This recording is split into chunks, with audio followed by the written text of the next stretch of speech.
YouTuber. Who doesn't want to be a YouTuber? The job sounds glamorous at first. Sounds like an easy way to make some money, like a cheat code. Just fire up your 2002 beige MacBook, some unregistered hypercam, and your microphone that sounds like a garbage disposal having an orgasm. Then you can pretty much do whatever you want.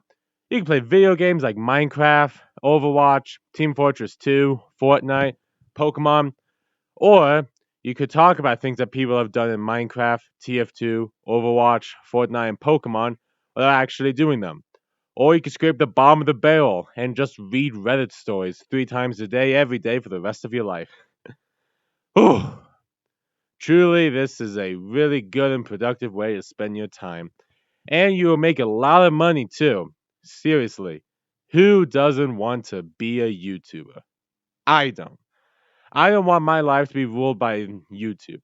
I don't want to be a YouTuber, and I will never be a YouTuber. I would never do any of this stuff full time. You have my word. Doesn't matter if they're paying me 60K a month. I am never going to be a full time YouTuber. And while ludicrous at first, I must admit, there are a bunch of reasons why I don't want to be a YouTuber. Because if you've been online for as long as I have, or at least 6 years or so, you've seen a lot of things happen to a bunch of YouTubers, and I think that in terms of being a YouTuber, there are three fates that await you. The first one is probably the best one. You have a small yet loyal fan base. You do pretty much whatever you want, but you can't really break into the mainstream. You say what you want, do what you want, say the things you want to say, and essentially just do your own thing. But you will never ever break into the mainstream. You'll never reach 10,000K subscribers because the simple fact of the matter is that the algorithm doesn't push it.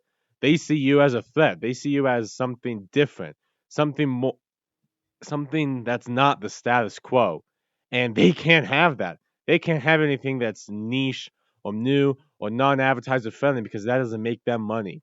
So yeah, you'll get your 40 subscribers doing what you want, but you'll never break the coveted 100,000. The next is something that I've been actually reading up a little bit on. The meteoric rise and fall of a YouTuber. You can see all of these videos on how to grow your channel, how to manipulate thumbnails, hashtags, watch times, the title of your video, when to post it, all that jazz. And you could do everything right, and you will. You'll slowly yet surely, over the course of 2 or 3 years, gain a following until, what do you know? You reach the coveted 100,000 miles. Sorry, 100,000 subscribers. You have now successfully become a YouTuber. Now what do you do? What can you do now that you've wasted all this time, all this money, all this effort onto having a bunch of little children watch your videos? Well, you get what a wise man once told me that once you get to the top, you sit there and then you rot. You rot and think about all of the wasted time, money, and energy you put into this, and how everything that you do will slowly be eroded by the sands of time. You could have started a family, had a good productive job, or hell, even started a career or your own business, but no, you wanted to be a YouTuber. You wanted a quick flash in the pan success, and you wanted your just desserts. You wanted to be successful, and now that you've made your bed, you gotta lie in it. Now, the third and final thing that awaits a YouTuber is probably even worse.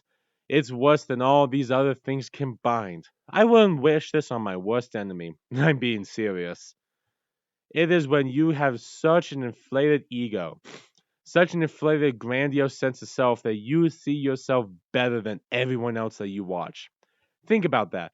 You see these people rise and rise and rise, and eventually, always eventually, you see them post something like, I'm not going to give this person credit, or this community is so toxic, or I can't go anywhere now without being doxxed or being made fun of. And that, you know why?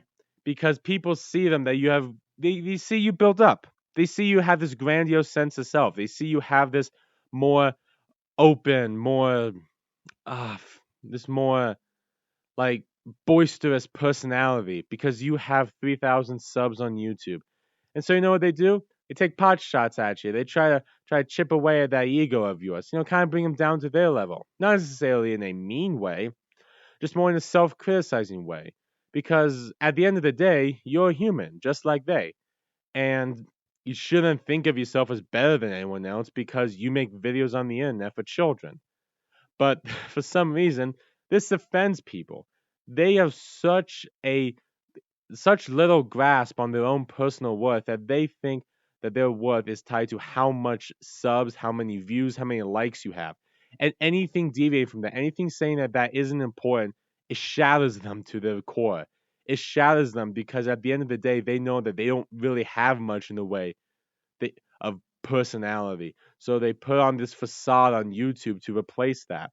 And now, since they have hundreds of thousands of lackeys looking at them, lapping it all up, it gets reinforced. This thing gets reinforced. So, yeah, at the end of the day, don't be a YouTuber. Don't try to strive for that goal. Now, does this mean that we can't make YouTube videos? Of course not. But if you want to make YouTube videos because you genuinely like creating things. You genuinely want to show the world what you have to offer. Don't just put YouTube videos on the internet because you want to be famous. Because even though you will, if you do the right thing, you will become famous. But is that really what you want? Is that really what you want your life to be? A legacy of stupid internet videos? Well, we'll see. You might say no, but given time and given your actions, we'll see who's right.